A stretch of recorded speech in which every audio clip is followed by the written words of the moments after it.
Greetings, family. Sister Shanice in the house. Welcome to the Sister Shanice News Desk.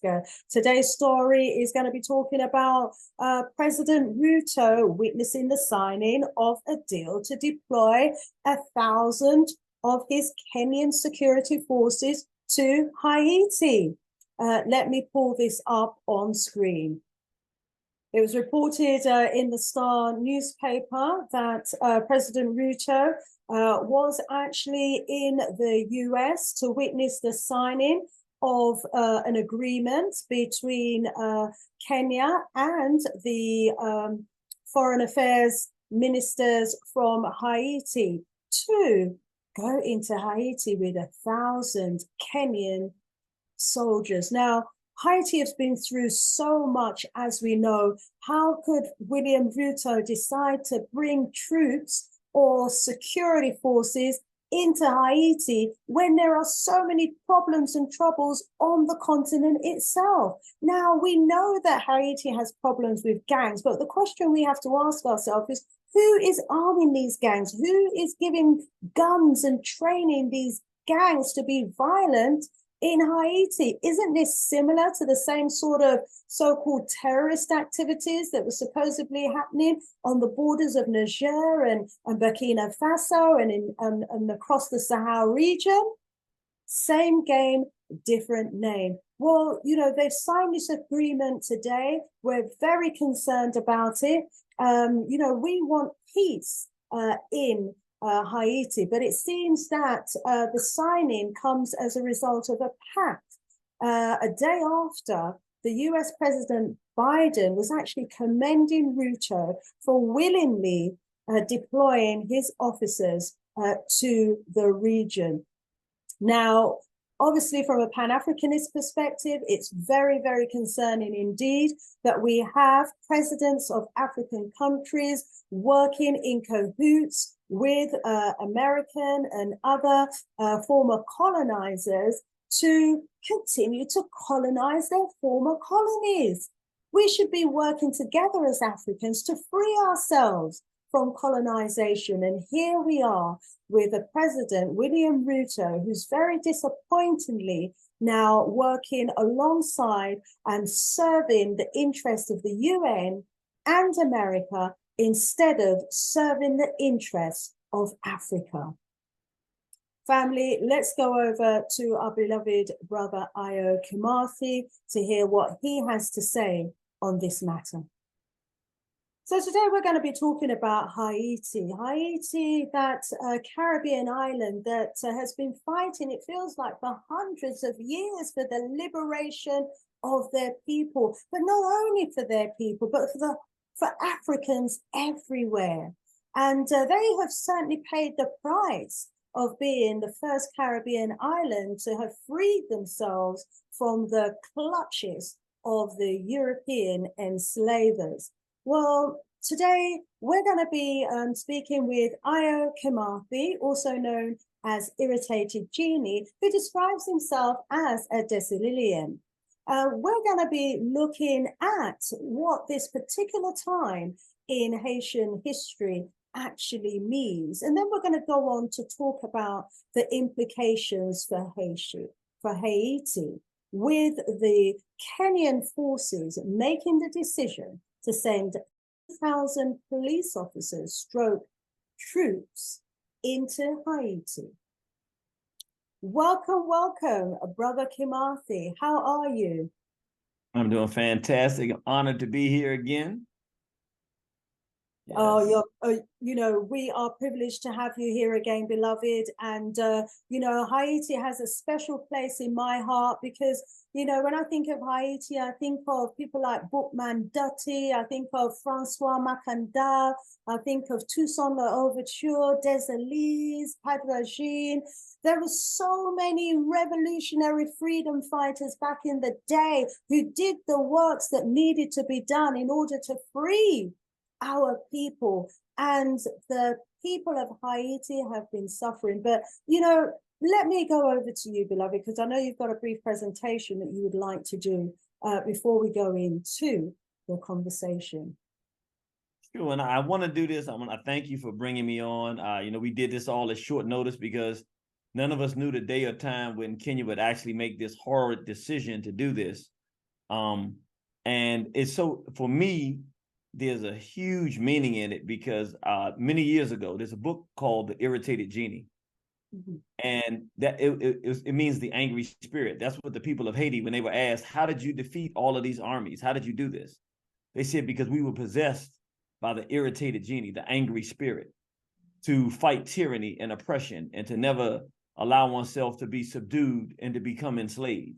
Mm-hmm. And so they said it was with that spirit that endowed them, that they embraced, that they were able to defeat the greatest military forces of that time. Mm. And so brothers gave me that name years ago because they said I had that spirit, Ironically, when you read the book, The Irritated Genie, and you study the strategic battle plan from Boukman Duddy and Fatima and those others that planned the rebellion, what you find is that the world that we in as African people today is one big Haiti. Mm-hmm. And our survival is just as wrapped up in our capacity to understand what we're facing as the Haitian brothers and sisters were to understand what they were facing. I'll tell this quick story, and then I'll kind of go into the brief presentation, and then I'll come back out and we can talk. When you look at the history of it, Napoleon was upset and was dissatisfied with his, I think, brother-in-law Leclerc that he had over in Haiti, trying to get Black people subdued. So he sent over a violent general named Rochambeau. Most Haitians don't even like to talk about him. Rochambeau, from what we understand, came over, and just to get an idea of how vicious he was, he invited all the mulatto generals' wives to a party. And they came to the party and they danced and they ate. And at the end of the party, he brought out boxes, gifts for them. And when they sat down at the table and opened up the boxes, it was the heads of their husbands. And he said, I don't care what your complexion is. I look at you all the same. I hate you just as much as I hate the blackest of the black. And so you got to learn to be good slaves. My job here is to kill every Black person in Haiti over the age of 10 and bring in some new slaves who know how to be well to their masters and train the ones 10 and under to know how to be good slaves. And so when he came, there was a decision that had to be made in Haiti of who we're going to have to be the leader from this point forward, because we're not dealing with French generals like the past. This is a monster. And the only way we can defeat him is with a monster. And that's when all of the groups that many of them did not like General Dessalines, but they knew that was the only chance they had for victory. And they got behind General Dessalines, and that's how they eventually won the Haitian Revolution, by making a decision to come behind him. So it's with that in mind that I'd like to go into the kind of the presentation and tell what are we really dealing with? What does it mean that Kenya is now coming to the West, to Haiti, and this invasion? Because that's what it is, an invasion. So let me go. That's me. Just want to remind everybody, not every Monday morning, 10 a.m. Eastern Standard Time. You can listen to this all around the world, WSYP9951.com. You can listen online to our program. It's 1 hour, 10 o'clock to 11 o'clock Eastern Standard Time. Mm-hmm. So this is our general. Yesterday was his birthday. We're talking about Haiti. This is General John Jacques Dessalines. Mm-hmm. And his birthday was September 20th, 1758 to 1806, October 17th, 1806. He was the one who ultimately led the brothers and sisters in Haiti to victory. If you get a chance, I won't do it now, but if you get a chance, every Black person in the world should read the Declaration of Independence from Haiti. It's something like that came out of a storybook or something. It's an ashamed, we should all be ashamed that most of us don't know one word out of the greatest and most grandest speech ever given by a group of people, the only people in the history of the world to be kidnapped, transferred to another place on the planet, enslaved, to defeat their enslavers and declare themselves an independent nation. It's never a republic. It's never been done in the history of the world except for Haiti. And the speech that was delivered from General Jean-Jacques Dessalines will absolutely knock you off your feet and raise your spirit. And most of us have never ever read it. So go look up the Declaration of Independence of Haiti. It'll blow you off your socks. But that was in 1804 that was to happen. What we are seeing now, and the reason I'm bringing this up, we have to understand, what were the Haitians facing? They were facing the fact that what they called at that time Saint Dominique was the most profitable island and region on the planet.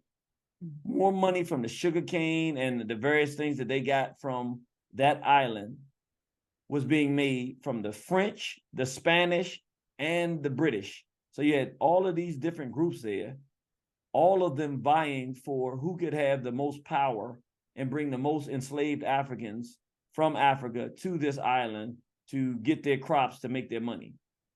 And so with that being understood, it would seem impossible that a group of people who were captured and brought to one place, most of them didn't know each other before they got there, would have to find a way to organize themselves to fight the greatest, not just one military, but multiple militaries at one time. So what they decided to do was, we'll take one at a time. They actually decided this beforehand. They didn't do this willy-nilly. They strategized it as enslaved people, plotting, before the war was launched. And they said, we'll take one out at a time and we'll leave the worst of all of them, which is the French, for last. And once we finish with the French, we'll expel them and then we'll be free. And this island will be free from this day forward. And so I bring that to our attention because the irony of it is that as African people, just like our Haitian brothers and sisters, all around the planet, we're pent in from different sides. If it's Southern Africa, we're looking at the English and the Boers. If it's Central Africa and some of West Africa, we're looking at the French. There are other regions that we're looking at, America making its play now.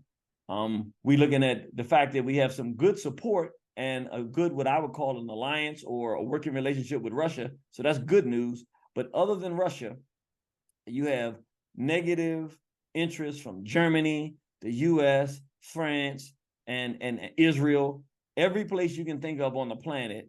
And then we have to question, it's been a decent relationship with China, but that can go either way. We got to keep our eyes open because they're making some decisions with the Chinese going into South Africa with some of these police departments. We have a lot of different people that are not African coming from different directions. And quite frankly, the same thing that the Haitian brothers and sisters were dealing with, their own race traders. So we got people that look just like us as well. All of these forces are facing the independence and the survival of African people in the 21st century. We are now all officially Haitians, whether we realize it or not. And so we have to figure out, how are we going to fight to do what they did successfully on that island to survive internationally? So in saying that, we see in West Africa, we have 3 men at this point, as far as we know, who are generals who've taken over their countries from the military and have said, we no longer will allow France to dominate and steal the resources of this region and bleed our people dry and be poor. That's the information that we have now. That's what I would say we should go with until we get something better. And we should be looking at that as the opportunity for us to help in any way that we can to support pushing the French not only out of this region of Africa, West Africa. There's no reason for France, once we look at the harm that they've done to the African continent, to be on the continent, period. And so this is an international call to action that I put out. You can see the BitChute information there. You can go listen to it for yourself. I won't repeat it here. But essentially, we're saying if anybody attacks our brothers here, then the whole entire African continent needs to make sure that the French people on the ground, on the continent, understand they're not welcome. And as far as I'm concerned, I don't think they need to wait. I think the entire African continent right now needs to say, you know what? We're starting with France. You have a history in Haiti. You have a history in Africa. You've been horrible. You've been the worst. Get out. And that means politically, militarily, and on the ground, whoever you are. You speak French, you're from France, get out. I think that is the position the entire African continent needs to take. So we show these brothers again in Niger, Burkina Faso, Mali, and we want to support them. We wish them the best. and we should be seeking whatever we can do that could be of assistance to them wherever we are in the world. That is my position, what we should be doing now. Until we get information definitive of something different, that they are not working in our interest, we should assume that they are, because they're working, first of all, they're working with Russia. And right now, Russia is the single European nation, I would say, if I wanted to work with anybody that was European, that's the only ones that I would say I would have some degree of trust, because their history in Africa has never been of colonization. That's just the historical reality. And that being the case, I think if we're working with anybody, we should be working with them. And all three of these nations are working with Russia. I think that's a good sign. What I want people to know in relation to this is that in Cameroon right now, there's a genocide going on. I don't know if people have seen, I'll send you some of the videos and everything, but, and again, it's a French genocide that's been going on for a long time. And what's happening is there's the English-speaking Black people in the southern part of Cameroon, and then there's the French part. And they don't want any resistance to the French domination of Cameroon.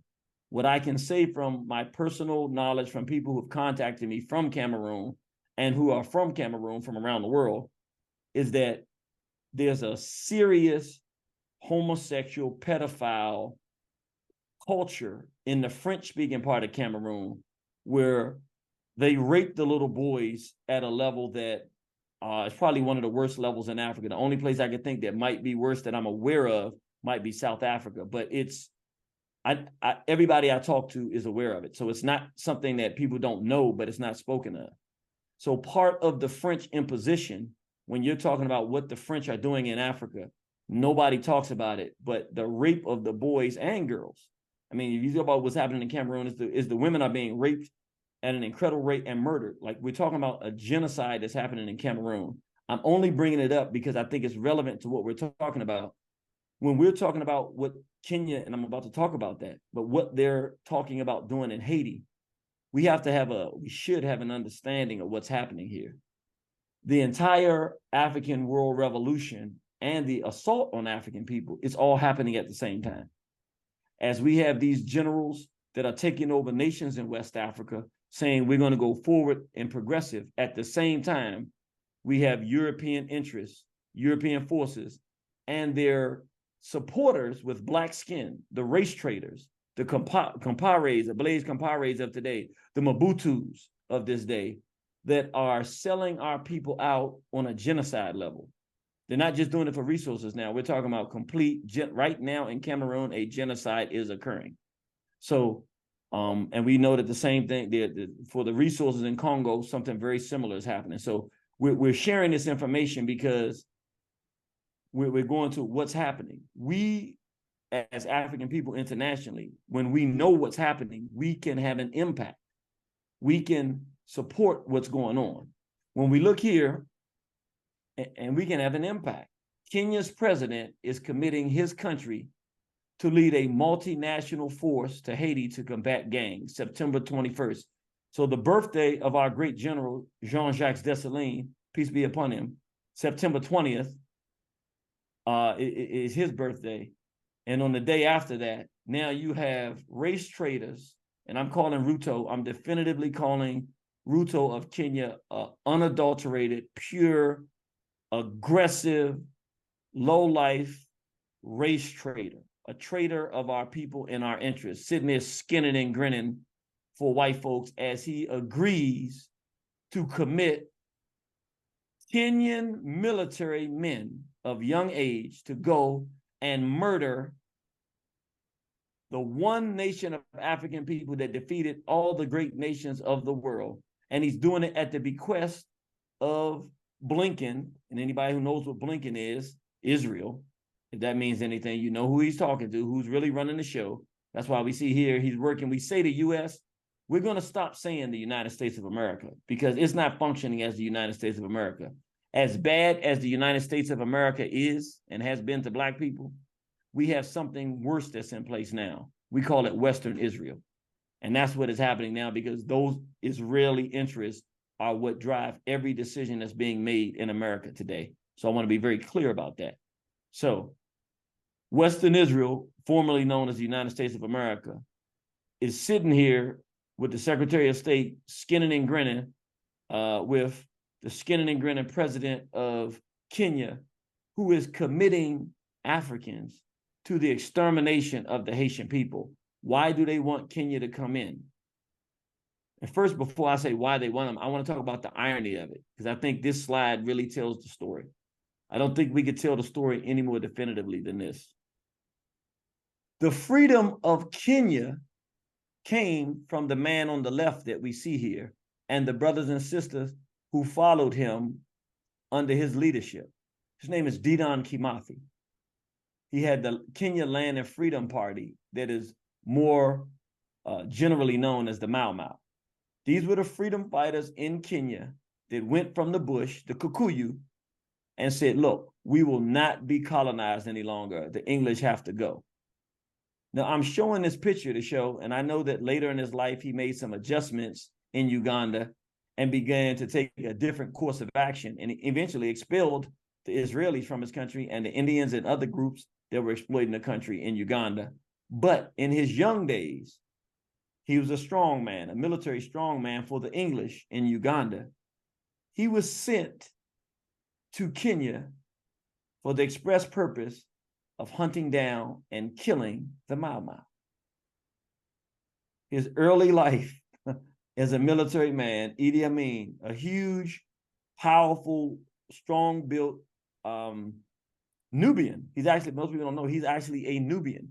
We know Nubia to go from Egypt down into Sudan. We didn't realize the Nubian Empire went all the way down into Uganda, right there on the Nile, the birthplace of the Nile, Nyanza Mwanza. He's actually a Nubian, and he was a Nubian who went and was used to go and hunt and kill our brothers and sisters who were fighting for their freedom in Kenya. Why I bring this up is the irony of Kenyan brothers and sisters who have faced their own brothers and sisters coming to kill them as they fight for their freedom and independence from the Europeans and the British. The fact that these same Kenyans would now be skinning and grinning and willing to take up arms. The Kenyans have not gone down into Congo and put the Tutsis who are running around murdering and stealing the resources of the Congo and taking them back to Rwanda and other places. And they haven't gone down there to kill nobody there. They have not gone down to South Africa to put the Boers out or to go out and put the other European interests there out. They haven't gone to where the Arabs are slaughtering people now in Libya and the northern region of in Chad, and where these Arabs were sent by Obama administration to go in and kill. The Kenyans didn't go there and fight there. The Kenyans aren't fighting any battles on behalf of African people. The Kenyans haven't helped anybody. The Kenyans aren't even doing the best job of stopping some terrorism that happens in Kenya. But yet the audacity of this individual on behalf of the Kenyan people to say we're not interested in serving the interests of Kenya or Africa. Rather, we will take our military fighting men and send them at the bequest of the United States, well, really of Western Israel, and to go and do the dirty work, because we have still, after hundreds of years, where our Haitian brothers and sisters have no support. By themselves, they've been fighting off and warding off their own race traitors, their own corrupt leaders, the US, Canada, France, and other forces. Israel, when the earthquake happened, Israel went in and literally was carving the body parts out of living people. This is documented information in Haiti. This is reality. So now, as Haitians are fighting off the advances of all these different places, most people don't know, Haiti is rich in mineral resources.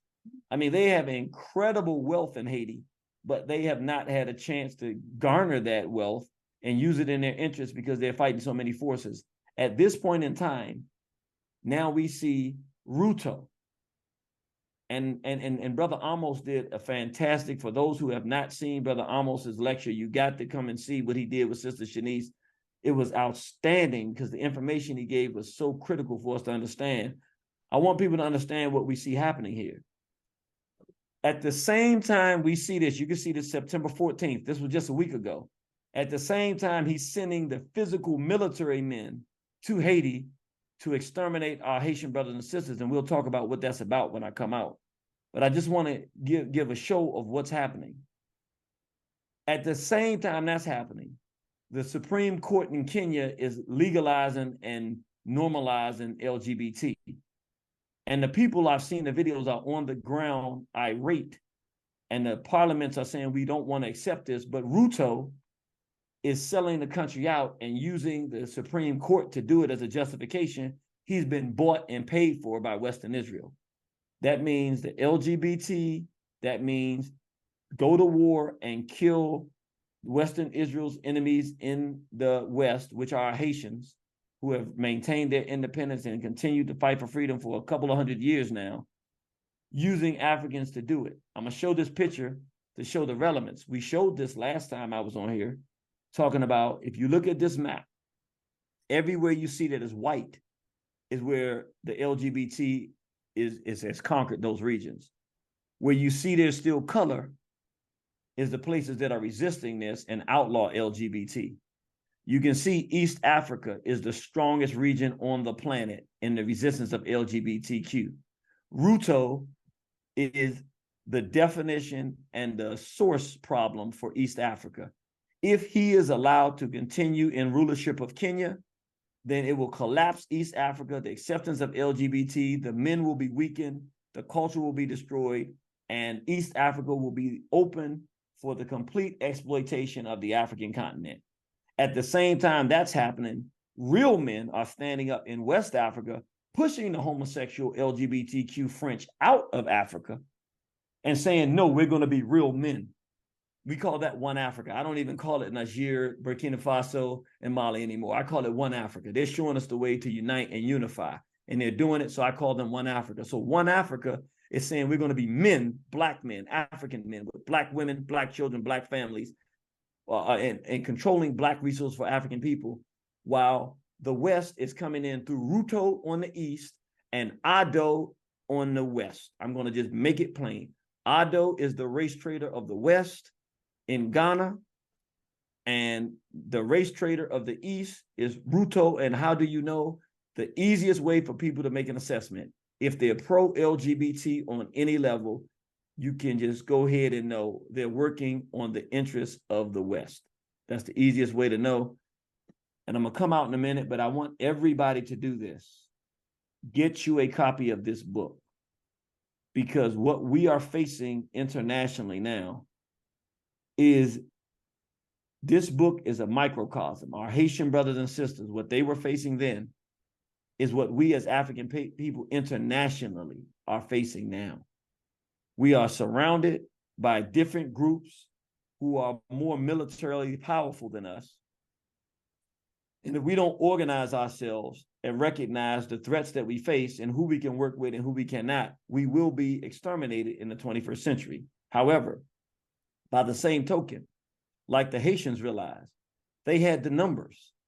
They actually had the advantage if they thought like revolutionary thinkers. And so I'm going to come out here now and stop the share.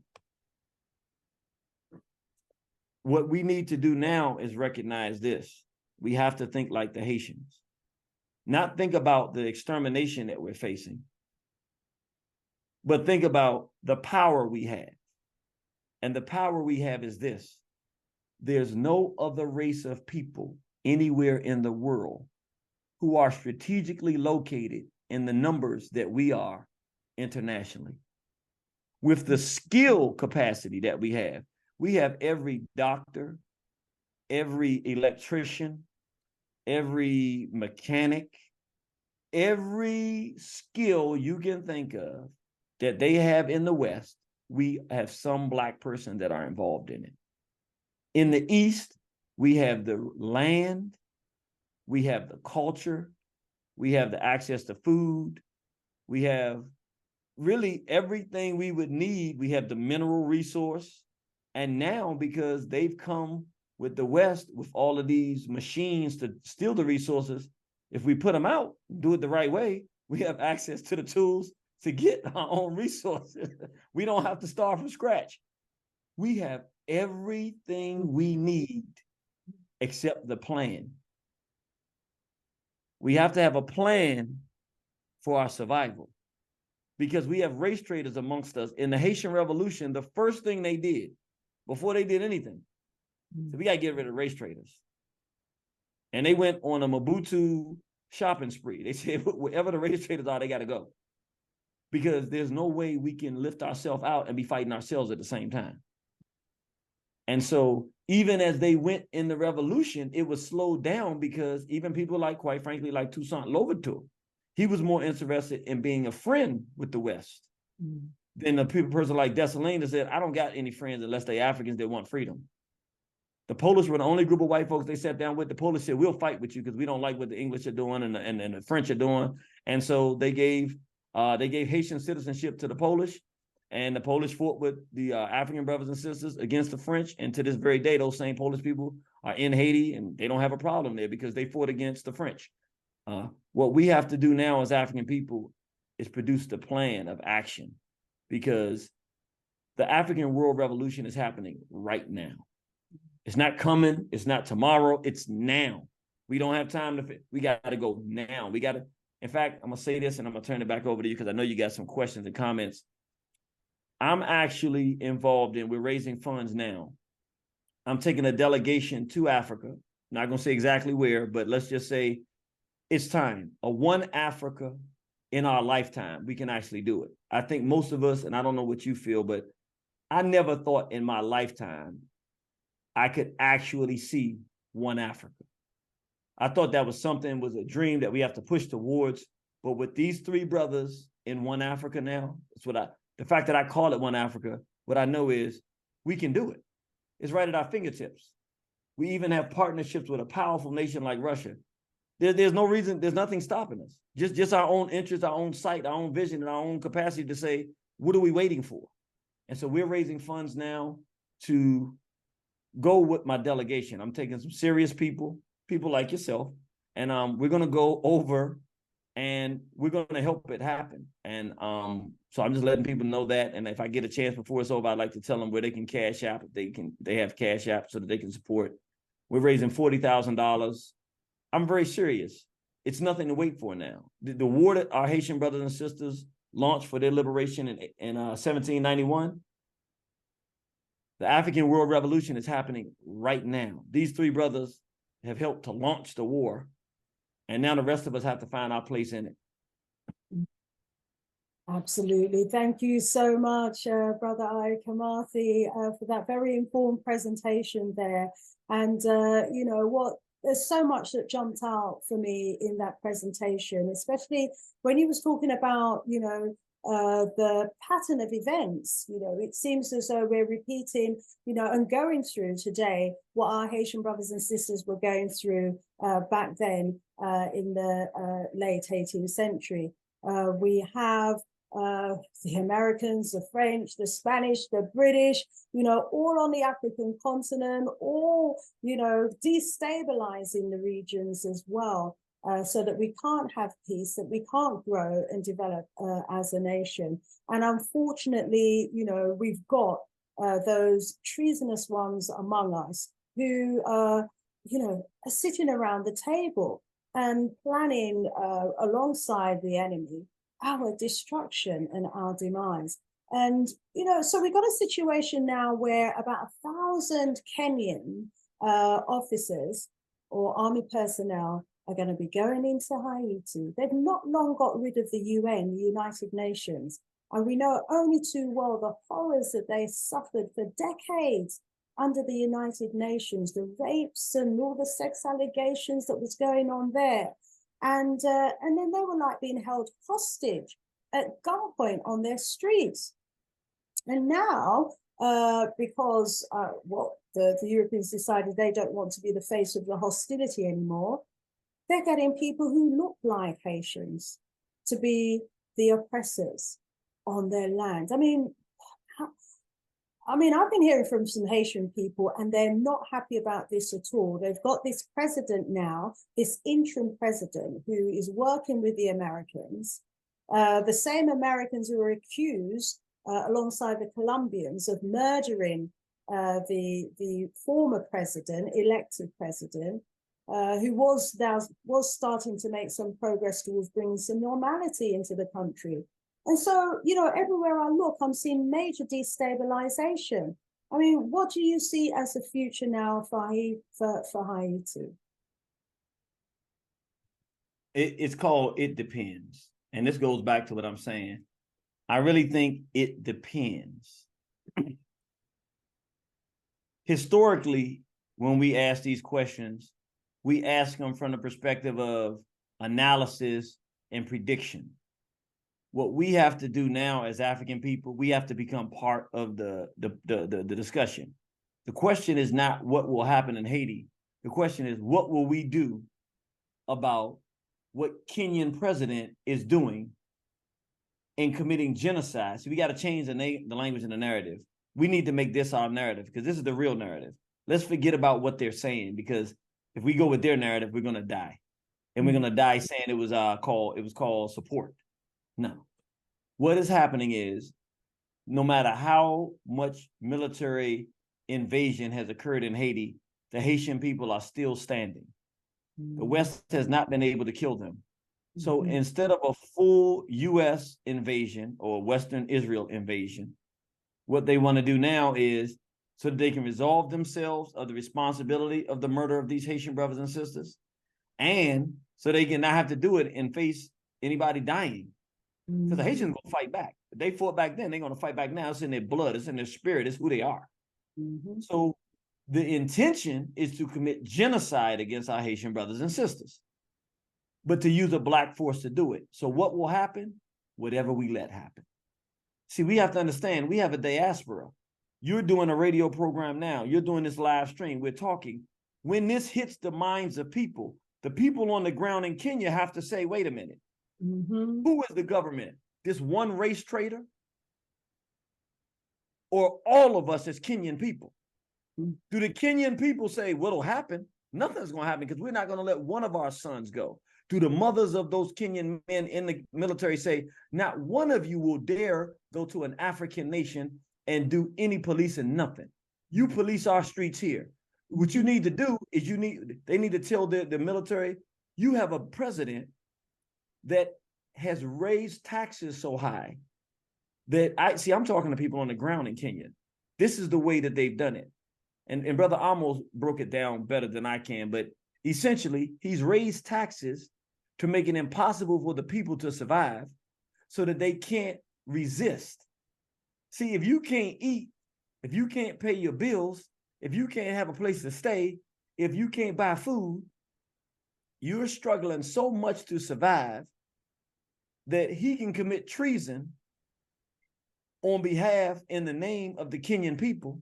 And even though they would not agree with what he's doing, they don't have the money or the capacity to fight it because the people are too hungry.